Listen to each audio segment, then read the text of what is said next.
We got another one here. We got another one, historical interview here with Neyssa Shockley. First of all, I want to tell you, sister, I appreciate you very much so for coming here, discussing with us the contributions of your father, and also, the contributions you yourself have given through the foundation that you named in honor of your father, who had transitioned some time ago. For those that don't know, of course, you can read it. I'm your fair Balogun street reporter, and basically just trying to bring the facts about the Dallas chapter of the Black Panther Party from those who actually were engaged in it. And like I said, it's an honor for us here to talk with Neyssa Shockley. And if you could, Neyssa, you could just tell us a little bit about yourself and, you know, the things that's important to you. Yeah, right on. Like he said, thank you first, Yafeuh, for having this, giving me this opportunity to speak about the Dallas chapter of Black Panther Party and just kind of do a little bit of history from being a daughter of, one of the original members of the Dallas chapter of the Black Panther Party. So no further ado, my name is Neyssa Shockley. Like I said, I am the first daughter and only daughter of James Skip Shockley. He went by Skip for a lot of people who knew him Yeah. out in South Dallas, Oak Cliff area. He was one of the original members of the Dallas chapter of the Black Panther Party.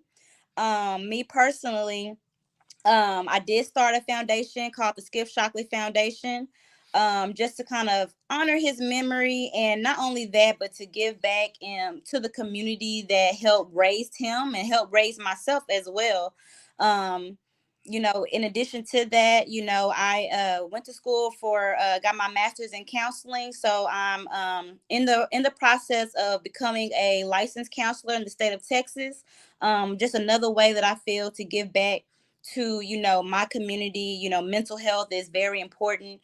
I think there's been a lot more discussion about mental health, specifically in Black and brown communities, and how important it is. Not only is physical health important, but your mental health, and a lot of times your mental health affects your physical. So that was for me, I felt that was another way for me to contribute back to the community to help shape who I am, the woman I am today. I am also the daughter of Myra Shockley. She was the wife of Skip Shockley for 30, almost 31 years. Wow. I was blessed to have both my parents in my life, and just super thankful for just the memories we were able to create from all the lessons they taught myself and my younger brother. It was just a blessing to just have two people from opposite sides of the world, of the spectrum, come together, create a family, and were just able to just really teach us and nurture us and care for us in ways where it just helped, really, like I said, shape the woman that I am today, in addition to just being out in the community and being able to see how much of an impact that my dad had in his community, and how much of an impact he was trying to make in his community in various aspects, not only with the Black Panther Party, but also as being a community health nurse, going, to the jail system, teaching them about sexual health education, even starting his own nonprofits that really tailored into teaching people about sexual health education, HIV/AIDS, and things like that. So it's just a world of knowledge coming from both sides, my mom and my dad, and I'm just super thankful and blessed to be able to call them my parents. Wow, that was an awesome introduction that you basically gave. That kind of took a lot of the questions I was gonna ask No, just feel off of that. feel free. Wow. So you did mention your mother, and you said that, I know. Correct me if I'm wrong. I may have some facts incorrect. I know your father was from South Dallas, a South Dallas native. Hmm. Grew up right across the street from Diane Ragsdale and her sister. Correct me if I'm wrong. No, you're correct. Uh, what you said, your mother's from a different part of the world, where is your mother from? Where is your maternal side from, if I may ask? So my mom and my all of my maternal side is from Puerto Rico, specifically Toa Baja, Puerto Rico. It's a small town, about, I would say, probably about 30-40 minutes outside of San Juan, which is Mm, well, most okay. people know as the capital, the tourist area of Puerto Rico. But Hmm. born and raised in that small town. She went to school there, grew up there. Her first language is Spanish. Um, Wow. so that, from that side, I was super blessed. I mean, from, I want to say, the age of me being like 6 months, they had us traveling back and forth to Puerto Rico, so we were involved in the culture. My Spanish is not 100%. Yeah, it's more Spanglish. But I am Boricua to the day I die. I claim it. You know what I'm saying? That's, like I said, my maternal side, my mom, my grandparents, my cousins, my aunt, uncles.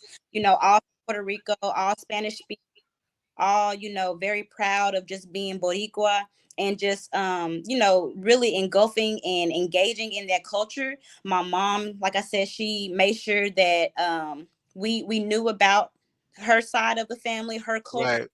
Right. She kept us involved in, different activities that helped us learn more about the Puerto Rican culture, as well as cooking, native dishes when we were growing up, and even to this day, we still eat dishes like pasteles and arroz con grandules, Hmm. bacalao, acapurias, just where she comes from, and just proud of also where she comes from, because at the end of the day, that's a part of me as well. So yes, she is from Toa Baja, Puerto Rico. Um, Hmm. she moved to Texas in her late 20s. She actually got a job offer at the VA hospital, which Wow. helped transition her to Texas. And then from there, she met my dad, and it was all she wrote. I saw a couple of old photos that I think you may have posted once or twice. And when I think of your father, the few times I actually had the opportunity to be in his presence, he always came across as a family oriented person. And Oh, I think just for me, that's kind of an example that's kind of, that's a good example to follow, that he always took care of his kids.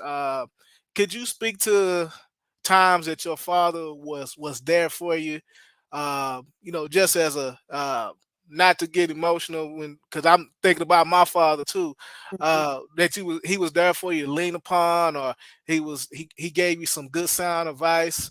Any times like that, you can speak about your father. I know we talk about the revolution and we talk about all power to the people, but it's important to take care of your family. So could you talk about anything like that? Most definitely. Like I said, my dad, he was an active, very active father.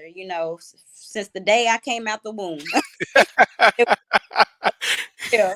Um, from just being active and, putting me in extracurricular activities, showing up for my recitals, helping me with homework, picking me up from school, getting me into volunteerism, and showing me like that's one aspect and one way to give back to the community, teaching me, right from wrong, even when I'm wrong, having my back, and then, later on teaching me, hey, let's uh this is a different way for you to do better, so that way you won't make the same mistakes. And even if you do make the same mistakes, you're in a better position to handle those mistakes than you were when they first happened. I mean, it's a plethora of things I can really say about my father. Like, when I mean, if there was a picture in the dictionary of a daddy's girl, my face would be there. I say that wholeheartedly, because I mean, I was such a true daddy's girl. I was like, uh I was joint to his hip a lot of the times. Whenever you saw my dad, 9 times out of 10, you saw me. They call him Skip, and they call me Little Skipper. You know what I mean? um, he just taught me so much, from just being a good person, learning from your mistakes, always being a hard worker, never giving up. And even when you do feel like giving up, bend down on your knees and just pray to God to help, to allow God to show you, your path and your journey and what next steps to take. He kept us active in church. He Like I said, was just there for just everything. And even through his illness, because a lot of people may or may not know, my dad was born with sickle cell anemia SS, which is the sickle cell anemia that is the most painful and most just the most painful version of sickle cell. And even through, his ailments and being in pain, a lot of the times he still was there and he still loved my brother and I to the fullest. I mean, there was never a moment that I felt my dad's love waver, and I never felt abandoned by him. Like, even with his passing, as hard as it was, I still had so many good memories and so many, just good things that I was just able to just remember about him because he was just that active in our lives. And I'm just super thankful, just for the time that I was able to share with him, the time that he was able to just really nurture me and care about me, love me unconditionally through all my faults, all my wrongdoings. I'm human, I definitely made mistakes in the past, but he never made me feel guilty about my mistakes. He helped me work through them so that I can become a better person at the end of the day. Wow, wow, wow. Well said, well said. Wow, that was awesome. That was definitely awesome. I can relate to some of that because my father was a very strong individual as well. In terms of what you may have heard about your father's community involvement initially as a child, what um, what did you think about? Well, I'll take case in point. Uh, some of us in the community, when we hear the terminology Black Panther or the Black Panther Party, we have certain images, if you will, that comes into the mind. So when you was little or older or whatever point that you got wind that your father was engaged in that type of movement, what did you think about it, and what did he tell you about the Black Panther Party versus what the media may have speculated about the Black Panther Party? Yeah, definitely. I definitely feel like the media, especially back then, tried to put a negative connotation on the Black Panther Party. Um, but my dad kept it real with me from the very jump. And I mean, I don't want to say I can remember a certain age from when I just really knew about the Black Panther Party, but I will say that even at a young age, I'm talking like 3, maybe 4 years old, he was always teaching us lessons that stemmed from the Black Panther Party. You know what I'm saying? So, and everything he taught me was about strength, was about community, was about Black power, was about Black love. You know what I mean? And yeah, there, he definitely kept it real with me and let me know, like, hey, yeah, we was out there in the streets with our guns protecting our community. But in addition to that, they were helping the community. They had the free breakfast program that fed hundreds to thousands of children all across the nation. They had the reading program, and their reading program helped my dad to read. My dad graduated high school not knowing how to read. He didn't learn how to read until he got into the Black Panther Party. They don't talk about things like that. So they love to put a negative connotation about, oh, they were these Black men, these Black women walking around with guns, being thugs, and this, and that. No, that's not it at all. The Black Panther Party was about community, Black community specifically, and that's very important because, especially at that time frame where it was so much, you know, we had already kind of not fully, but somewhat transitioned from slavery into a world where there was still a lot of discrimination towards Black, men, women, and children. There was a lot of killing towards men, Black women, and children, rape, and et cetera, et cetera. The Black Panther Party was like, enough is enough. We need to build something for ourselves, by ourselves, to show that we're all about community. We're all about wanting to save the Black community and show that if we really lean into Black power and Black love, we're unstoppable. And for a long time, the Black Panther Party was unstoppable. They used, certain people who maybe not, who might have not believed in in what the Black Panther Party to help dismember the party. But at the end of the day, the Black Panther Party is still alive and well. You have even what you're doing, Yafeuh. I commend you tremendously because you're out in the community. Not only that, you're doing historical interviews like this that helps keep the Black Panther Party alive. And that's what the Black Panther Party was about, creating avenues for Black women, Black men, Black children to not only be themselves, to not only learn about their history, but to figure out ways and find and create avenues for us to continue to grow as a Black community. And I think that's super important. And that's one thing that my dad taught me from the very get go about the Black Panther Party. They were all about community. They were all about Black love.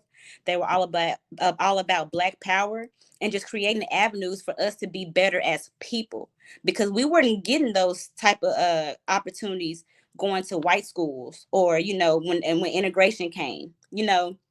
My dad said all the time he didn't necessarily believe that integration was a good thing.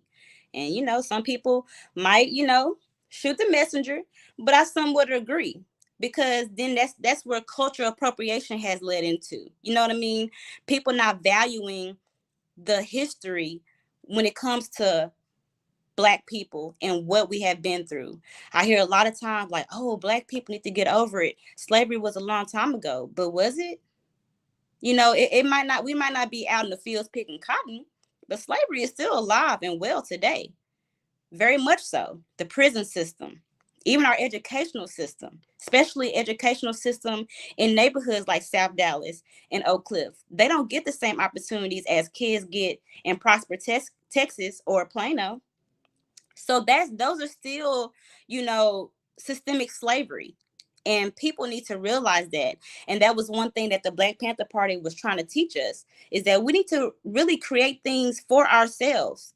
Because if we try to if we try to really gain or try to depend on other people of other races, specifically white people, I don't want to just make it a race war, but specifically that group of people, we're never going to get anywhere. And that has proven time and time again each decade. So the Black Panther Party was, yeah, they was definitely revolutionary.